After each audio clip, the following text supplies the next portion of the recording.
किसी ने बड़े कमाल की बात कही है कि अवसर और सूर्योदय में एक ही समानता है, देर करने वाले हमेशा इन्हें खो देते हैं। ये कहानी है मनीष नाम के लड़के की, जो मिडिल क्लास फैमिली में पैदा हुआ, जो 12th क्लास तक टॉप करता जा रहा था। कमाल का बच्चा, पढ़ने लिखने में सबसे आगे। फैमिली को उस पर गर्व था। फैमिली को लगता था कि ये बच्चा जब बड़ा हो जाएगा तो कुछ कमाल करेगा, हम लोगों की लाइफ बदल देगा, हमारी फैमिली में हैप्पीनेस आ जाएगी, सब कुछ बदल देगा सिर्फ और सिर्फ ये लड़का। लेकिन वो लड़का जब 12th क्लास पास करके कॉलेज में गया तो उसकी लाइफ बदल गई।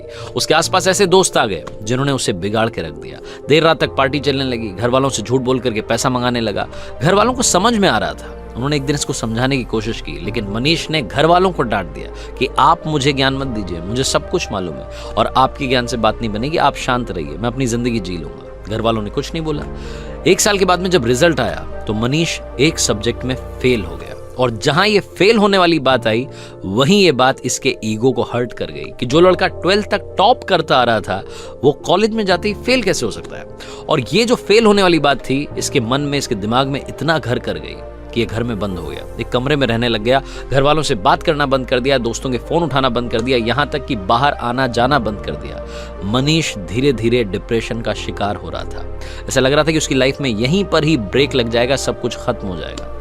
मनीष जिस स्कूल में पढ़ता था, जहां से 12th पास आउट की थी, वहां के प्रिंसिपल को जब ये बात मालूम चली तो उन्होंने मनीष को अपने से मिलने के लिए बुलाया, डिनर पर बुलाया। वो इनविटेशन ये रिजेक्ट नहीं कर सका, इसको मानना ही था कि न्योता आया था, प्रिंसिपल साहब के यहाँ जाना था। तो मनीष पहुंचा शाम में, और इसने देखा कि प्रिंसिपल साहब गार्डन में बैठे हुए थे, अंगीठी पर हाथ ताप रहे थे, सर्दी का माहौल था। ये भी जाकर के बैठ गया। उन्होंने पूछा कि क्या हालचाल है बेटा, क्या चल रहा है, तो कुछ नहीं बोला। 10-15 मिनट तक दोनों के बीच में बातचीत नहीं हुई।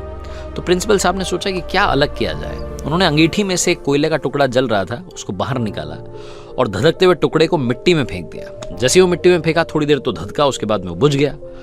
तब मनीष ने बोला कि सर ये आपने क्या किया, एक कोयले का टुकड़ा जो अंदर जल रहा था, धधक रहा था, हमें गर्मी दे रहा था, उसको बाहर मिट्टी में फेंक दिया, बर्बाद कर दिया। तो प्रिंसिपल ने कहा कि बर्बाद कहाँ कर दिया, कौन सी बड़ी बात हुई, वापस इसको ठीक कर देते हैं। उन्होंने उस कोयले के टुकड़े को उठाया मिट्टी में से और वापस ला करके अंगीठी में डाल दिया। फिर से वो टुकड़ा थोड़ी देर बाद जलने लगा, गर्मी देने लगा। तो प्रिंसिपल ने पूछा कि बेटा कुछ समझ में आया? मनीष ने कहा नहीं। तो प्रिंसिपल ने कहा कि बेटा मैं यही समझाने के लिए तुम्हें यहाँ बुला रहा था, ये जो कोयले का टुकड़ा है ये तुम हो। तुम जब अंगीठी से बाहर आए, गलत संगति में गए, मिट्टी में गए तो बुझ गए, लेकिन वापस आकर के जल सकते हो। शर्त यह है कि अब अंगीठी में वापस आना होगा, अपनी लाइफस्टाइल बदलनी होगी, अपने दोस्त बदलने होंगे। बस इतनी सी बात तुम्हें समझाने के लिए यहां बुलाना चाहता था। मनीष को सारी बात समझ में आ गई, उसकी लाइफ बदल गई। हम में से कई सारे लोग ऐसे हैं जो डिप्रेशन का शिकार हो रहे हैं सिर्फ और सिर्फ एक घटना की वजह से। हो सकता है जिंदगी किसी मोड़ पर आप फेल हो गए हों और आपको लग रहा हो कि सब कुछ बर्बाद हो गया है, इससे आगे कुछ नहीं हो सकता। एक कोट मैंने पढ़ा था, मुझे बड़ा पसंद है, लाइफ गोज ऑन, जिंदगी चलती रहती है, so just keep going. Life goes on, so just keep going. चलते रहिए, सब कुछ अच्छा होगा, ये विश्वास रखिए। फेल होना बहुत बड़ी बात है तो ऐसा मत सोचिए। फेल होने के बाद बाउंस बैक करना सबसे कमाल और सबसे जरूरी बात है। ऐसे कई सारे एग्जाम्पल्स हमारे सामने हैं जो फेल हुए लेकिन उन्होंने वापसी की। तो कम बैक करने के लिए तैयार रहिए, डिप्रेशन को टाटा बाय बाय कहिए और कर दिखाइए कुछ ऐसा कि दुनिया करना चाहे आपके जैसा।